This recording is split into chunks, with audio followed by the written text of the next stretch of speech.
स्वाभिमान शोध अस्तित्वाचा या मालिकेच्या आजच्या भागात आज आपण बघणार आहोत. मोठे काका आणि विनायक हॉस्पिटलला आलेले असतात आणि ते पल्लवीशी बोलत असतात.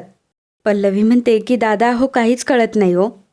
विनायक म्हणतो की पल्लवी शांत हो, आता आम्ही दोघं जण आलो आहेत ना. हे बघ काळजी करू नको, शांतनू आणि आदिती काकूला काहीही होणार नाही. पल्लवी म्हणते की दादा हो मला खरंच काही कळत नाही, आत काय परिस्थिती आहे तेही समजत नाही आहे.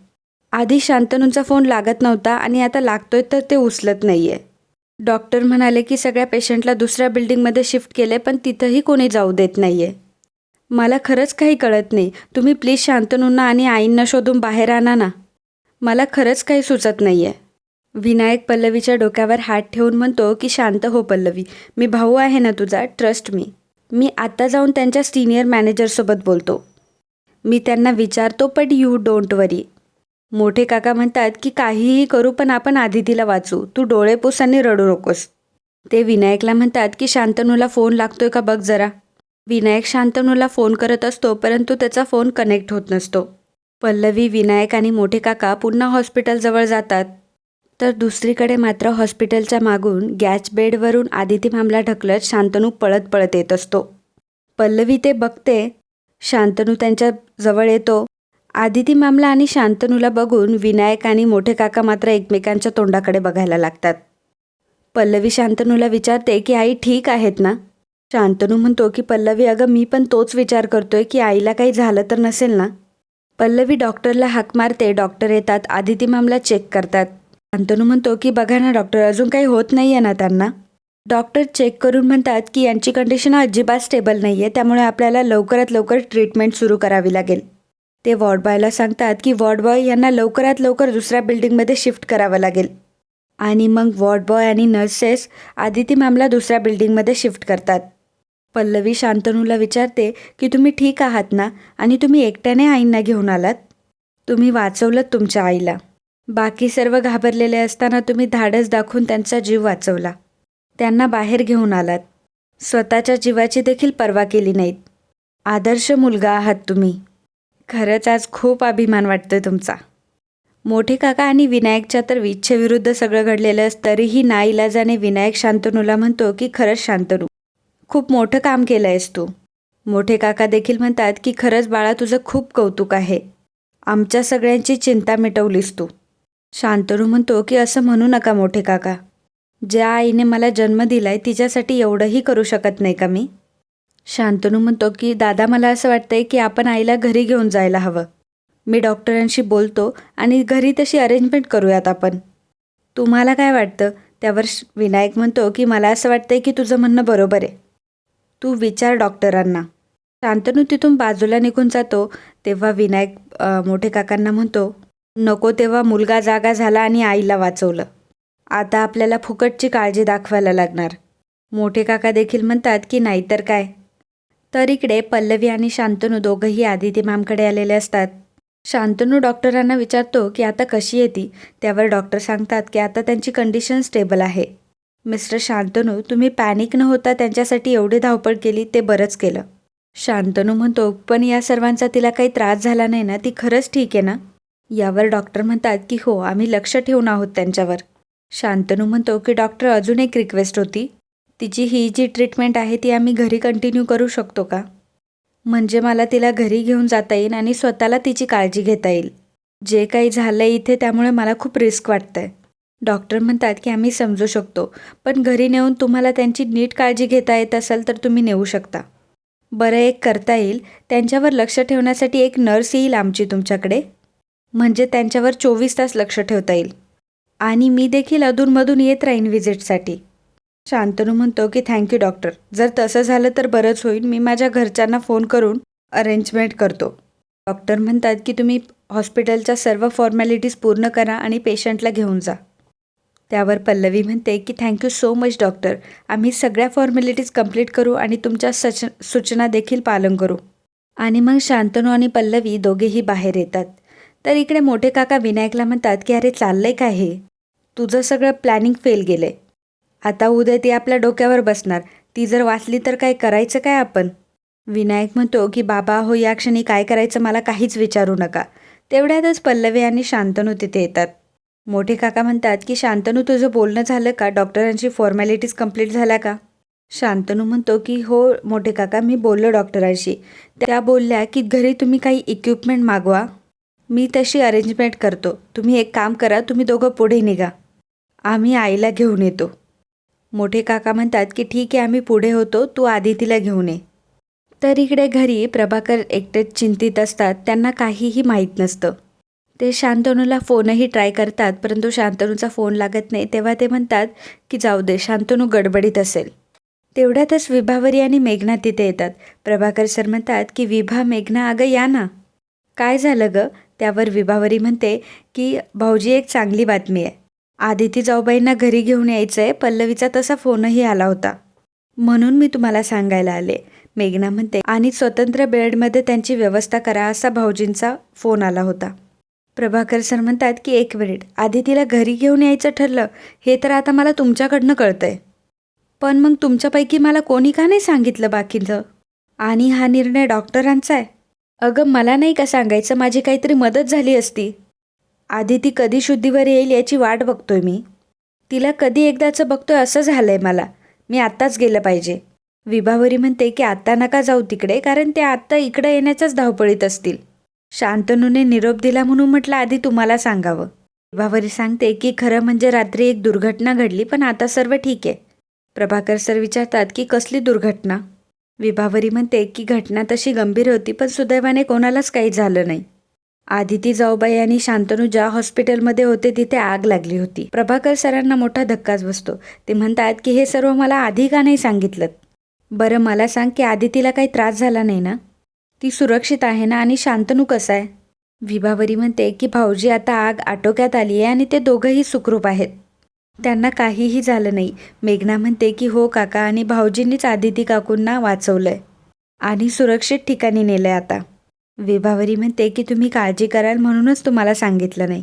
आता आम्ही त्यांच्यासाठी एक वेगळी रूम पण तयार करणार आहोत, तुम्ही नका काळजी करू. मेघना म्हणते की आणि हॉस्पिटलमध्ये जसा बेड असतो ना तसाच भाऊजींनी मागवलाय. मेघना म्हणते की बरं आई, आपण घ्यायचा का रूम आवरायला?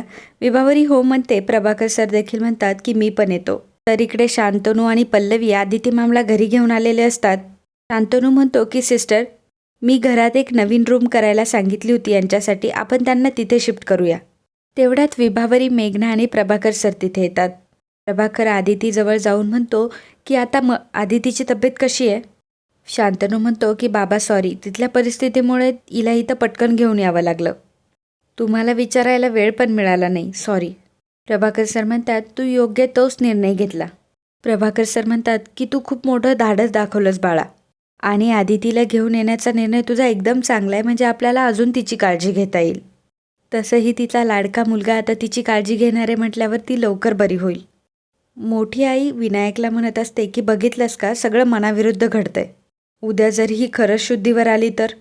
मग मोठ्या आईचे नाटकं सुरू होतात. मोठी आई पुढे येते आणि म्हणते, खरं सांगू का, मला खूप काळजी वाटत होती आदितीची. मला तर असं वाटत होतं की परत येते की नाही. सर्वजण मोठ्या आईकडे बघू लागतात. मोठी आई सगळ्यांकडे बघते आणि म्हणते की पण आलीच. बरं वाटलं हां खूप. विनायक बाजू सावरत म्हणतो की अगं आई, तुला माहीत नाही, शांतनूने जीवाची पर्वा न करता आदिती काकूला वाचवलं. तिकडची परिस्थिती अजिबातही बघवत नव्हती, पण शांतनूने जे काही केलंय खरंच त्याला ॲप्रिशिएट करायला हवं. शांतनू सिस्टरला म्हणतो की सिस्टर, आपण यांना रूममध्ये शिफ्ट करूयात. विनायक म्हणतो की शांतनू, काहीही मदत लागली तर हक्काने सांग. यावर शांतनू म्हणतो की नक्कीच. आणि मग शांतनू, पल्लवी आणि प्रभाकर सर आदिती मॅमला घेऊन रूममध्ये जातात. त्यांच्या मागोमाग बाकी सर्वही जातात. इकडे मोठी आई, मोठे काका आणि विनायक रूममध्ये आलेले असतात. मोठी आई म्हणते की एखाद्याच्या आयुष्याची दोरी किती बळकट असावी. हॉस्पिटलला आग लागली तरीही ही बाई वाचली. आता तर काय, शांतनू तिला घरीच घेऊन आलाय. अहो तुम्ही का नाही विरोध केला? मोठे काका म्हणतात की मी कसा विरोध करणार? शांतनूने परस्पर निर्णय घेतला आणि डॉक्टरांनीही त्याला परवानगी दिली. मोठी आई म्हणते की विनायक, अरे तू तरी लक्ष घालायला हवं होतं. किती चांगली संधी होती माहिती आहे का तुला? अरे योगायोगाने हॉस्पिटलला आग लागली होती ना, तिथं संपून टाकायचं होतं तिला. मोठे काका म्हणतात की अगं, हा योग विनायकनेच जुळून आणला होता. म्हणजे हॉस्पिटलला आग यानेच लावली होती आदितीला मारायला. मोठी आई म्हणते की काय सांगतोस काय विनायक? अरे पण तरीही ती वाचलीच कशी? ही कटकट ना तिथेच संपली असती तर बरं झालं असतं. विनायक म्हणतो की आई तू जरा पेशन्स ठेव गं, आताही त्या शांतनूसमोर काहीतरी वेडवाकडं बोललीस. हे बघ माझं प्लॅनिंग परफेक्ट होतं पण सगळे फासे आपल्या विरुद्ध पडताय, आता त्याला मी तरी काय करू. मोठे काका म्हणतात की आम्ही तुला आधीपासून तेच म्हणत होतो, तू आल्यापासून आम्ही काय हातावर हात धरून नाही बसलोय. सध्या आपलं नशीबच खराब आहे. विनायक म्हणतो की मला तर कळतच नाही काय करायचं ते. एवढ्यात मोठे काकांना फोन येतो. मोठे काका म्हणतात की बोला साहेब, उद्या आहे का? इतकी महत्त्वाची आहे का? हो मी येईल ना, नक्की येईल. असं म्हणून ते फोन ठेवतात.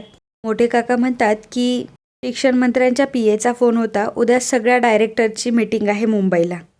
त्याचं निमंत्रण आहे मला, त्यामुळे मला उद्या जावं लागेल. विनायक म्हणतो की बाबा हो पण असं अचानक. तेव्हा मोठे काका म्हणतात काय करणार, मला माहिती आहे घरात अशी परिस्थिती आहे, पण माझा नाईलाज आहे, मला जावंच लागेल. मोठी आई म्हणते की ठीक आहे जा तुम्ही, विनायक आहे इथे, तुम्ही नका काळजी करू. मोठे काका म्हणतात की ठीक आहे मी आवरून घेतो माझं सगळं, पण आदितीवर बारीक लक्ष ठेवा. ती जर शुद्धीवर आली तर आपला सगळा खेळ संपेल. तर इकडे आदिती मॅमवर सर्व ट्रीटमेंट सुरू केलेल्या असतात. सिस्टर सांगतात की आता यांचा BP नॉर्मल आहे. शांतनू म्हणतो की अजून काही अरेंजमेंट करायची नाही आहे ना सिस्टर. सिस्टर सांगते की नाही सध्या तरी अजून त्याची काही गरज वाटत नाही. शांतनू प्रदीपला म्हणतो की प्रदीप काका जर बाहेरचं काही काम असेल तर करशील ना. प्रदीप म्हणतो की अरे असं विचारतोयस काय, हक्काने सांग ना कर म्हणून. शांतनू म्हणतो की विभा काकू आणि मेघना वहिनी तुम्ही देखील बघा हा. विभावरी म्हणते की अरे आम्ही आहोत इथे. शांतनू सिस्टरला म्हणतो की सिस्टर तुम्ही त्यांना मास्क लावलाय पण त्यांना श्वास घेण्यासाठी काही अडचण होत नाही आहे ना ते बघा. तुम्ही लक्ष द्या तिच्याकडे, तिला कुठलाही त्रास होता कामा नये. शांतनू खूपच पॅनिक होत असतो. पल्लवी त्याला आधार देत असते. प्रभाकर त्याची काळजी बघून शांतनू जवळ येतो आणि म्हणतो की बाळा किती काळजी करतोयस तिची, किती धडपड करतोयस तिची. आज ती शुद्धीवर नाही तर शुद्धीवर असती तर किती कौतुक केलं असतं तिने तुझं. शांतनू म्हणतो की ती लवकर उठून बसणार आहे, खूप जिद्द आणि चिकाटी आहे तिच्यामध्ये, मला पूर्ण खात्री आहे ती लवकर बरी होणार आहे. विभावरी म्हणते की शांतनू तू आवरून घे, तुझी खूप धावपळ झाली. त्या आता घरी आल्या त्यामुळं काळजी करण्यासारखं काहीच नाही आहे. पल्लवी देखील म्हणते की हो शांतनू तुम्ही खूप काही केलं, तुम्ही जा आणि फ्रेश व्हा. शांतनू आदिती मॅमचा हात हातात घेतो आणि आजचा हा भाग इथेच संपतो. पुढील भागात आपल्याला पाहायला मिळणार आहे शांतनू अतिशय रडत असतो. देवीच्या मंदिरात जाऊन तो म्हणत असतो कोणीतरी आमच्यावर वार करते आणि तेही मागून वार करते, त्यामुळे तुला आज चमत्कार दाखवावंच लागेल. कोण आहेत ती माणसं, माझ्या कुटुंबाचे गुन्हेगार कोण आहेत हे मला कळायलाच हवं, मला मार्ग दाखव आई. असं म्हणताच देवीच्या हातातलं फूल खाली पडतं आणि तेवढ्या तिकडे पल्लवी जेव्हा डॉक्टरसमोर बसलेली असते तेव्हा ती फाईल काढत असते आणि त्या बॅगमधून आधीचा ठेवलेला लिफाफा खाली पडतो. तर मित्रांनो कालच्या भागात कमेंट करणारे आपले दर्शक होते रेश्मा भगत, अनुराधा काबुरे, जाधव, भीमा सदगीर, वैभवी अण्णासाहेब सातपुते, संजय जाधव, पूजा कांबळे, वेदांत बेडे, अपर्णा मायेकर, द्राक्षा खंडकर, समृद्धी पोळ, वंदना, नयना मिश्री, मंदा खरे, ज्योती महाजन, सारिका, विजय दांडेकर, अर्चना सोनवणे, रुपाली पाटील, विजू, सारिका लोले, पल्लवी वराग, मुकुंद कुलकर्णी, दीपिता, नंदा पुरुषोत्तम, दीप्ती आंग्रे, आकाश जाधव, द्राक्षा खडकर, दर्शना, अनन्या, दत्ता काळे, सुषमा DDT, सिद्धी, छाया कांबळे, स्वप्ना सावंत, प्रवीण पाटील, सुषमा वायाळ, वैशाली कोहले, वैशाली लांडे, मुकुंद कुलकर्णी, सिद्धी कोकणे, वर्षा शिरकर, संतोष माइनकर, नीलम गीते, राजकिश, अमिता, मुकुंद कुलकर्णी,